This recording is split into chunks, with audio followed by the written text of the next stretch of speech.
Isu adanya pasukan berani mati yang membela Jokowi terbukti hanyalah kabar bohong. Sebelumnya memang ada orang bernama Sukodikdo Wardoyo yang mengaku sebagai relawan Jokowi yang siap mengerahkan massa ke Jakarta pada tanggal 22 September 2024. Massa itu diklaim sebagai pasukan berani mati. Tapi di kalangan relawan Jokowi tidak ada yang mengenal Sukodikdo. Kalaupun dia memang relawan, mungkin bukan relawan besar atau bisa jadi dia bahkan bukan relawan betulan. Narasi yang dibawa oleh Sukodikdo itu kemungkinan besar hanyalah omongan tanpa dasar. Sesuai kualitas tokohnya, narasinya juga fiktif belaka. Tapi narasi fiktif dari tokoh fiktif itu dijadikan dalil oleh Rizik Syihab untuk membuat provokasi pada jamaahnya. Terbukti gerakan massa pada tanggal 22 September itu bohong. Sebelumnya, Rizik dengan suara lantang meminta seluruh umat mempersiapkan diri dengan mengasah golok hingga tajam. Dia menakut-nakuti bahwa kemungkinan akan ada kerusuhan di Jakarta. Rizik meminta jemaahnya untuk memberikan perlawanan keras jika kerusuhan itu benar-benar terjadi. Watak kekerasan yang diajarkan oleh Rizik ternyata tidak berkurang. Meskipun dia pernah mendekam di penjara. Provokasi dan agitasi masih saja dilakukannya, bahkan sampai dengan membawa isu fiktif sebagai dalilnya. Rizik menyerukan kata-kata yang tidak pantas diucapkan oleh seorang ulama. Misalnya dia berkata, ini bukan pasukan berani mati, ini pasukan cari mati. Kalau dia cari mati, kita kasih mati. Negara ini memang melarang pembunuhan oleh individu dengan dalih apapun. Ancaman Rizik itu jelas mengindikasikan ada rencana penghilangan nyawa yang dilontarkan olehnya.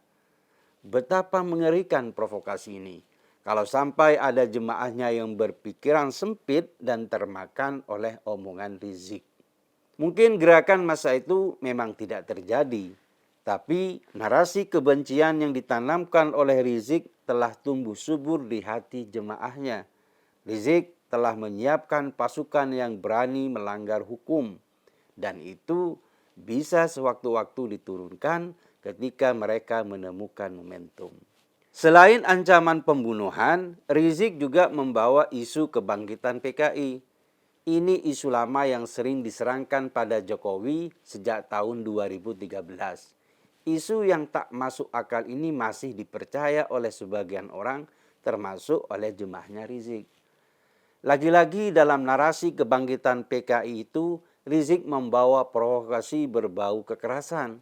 Dia menyebut kebangkitan PKI sedang menguji kekuatan jemaah Rizik.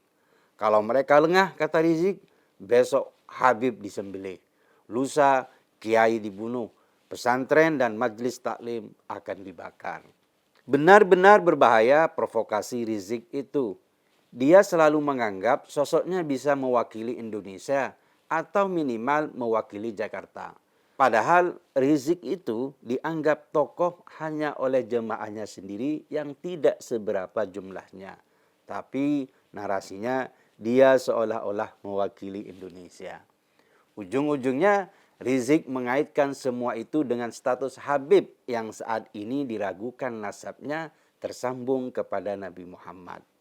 Rizik tampaknya ingin mengambil keuntungan dengan adanya isu tersebut untuk menyelamatkan status Habib yang sedang disorot oleh masyarakat. Dia menganggap caci maki yang dilakukan kepada Habib itu untuk merontokkan kepercayaan umat kepada Habib. Karena menurut Rizik, Habib itu selalu berada di depan dalam melawan komunis. Tidak ada catatan sejarah menjadi pemuka dalam perlawanan terhadap pemberontakan PKI. Catatan sejarah hanya mencatat dua pihak, NU dan TNI. Kehadiran Habib yang dibilang Rizik sebagai garda terdepan itu hanyalah klaim sepihak tanpa bukti sejarah. Lagi pula, Keresahan masyarakat pada Habib itu tidak ada kaitannya dengan komunis. Mereka yang resah itu adalah masyarakat, terutama kalangan Nahdliyin, karena perilaku banyak Habib menyimpang dan membuat mereka cemas. Ada Habib yang sibuk menyebarkan khurafat di kalangan umat.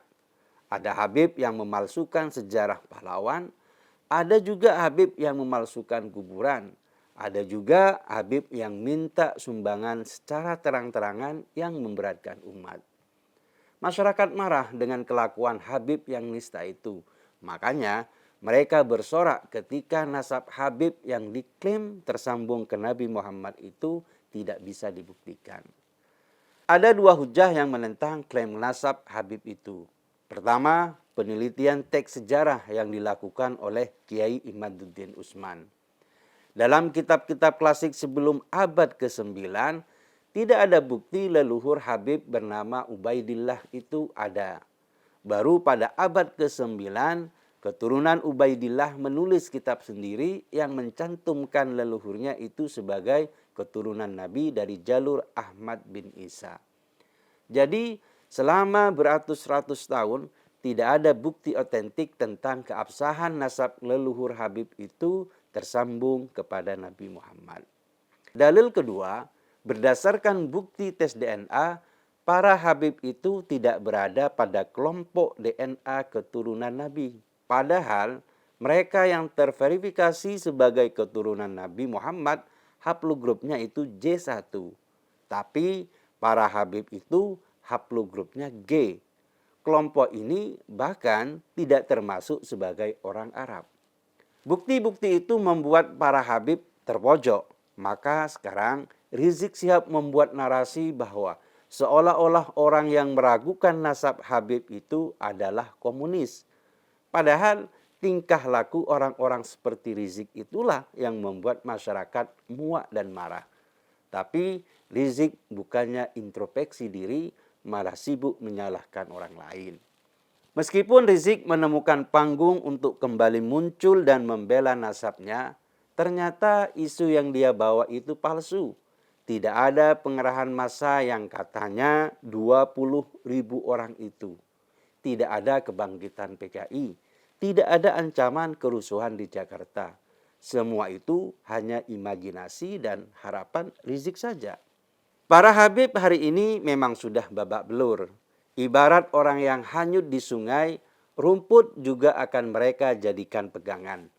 Padahal rumput itu tidak bisa menopang bobot badannya. Kondisi para Habib juga sama. Ketika mereka hanyut dalam arus kemarahan publik, orang-orang seperti Rizik menciptakan musuh bersama. Mungkin dia berharap orang-orang akan segera lupa dalam meragukan kebenaran nasab mereka. Bahkan kalau bisa, Rizik kembali muncul sebagai tokoh sentral yang disebut jemaahnya sebagai imam besar. Sayangnya, kebenaran telah terungkap. Semua narasi Rizik itu bohong belaka.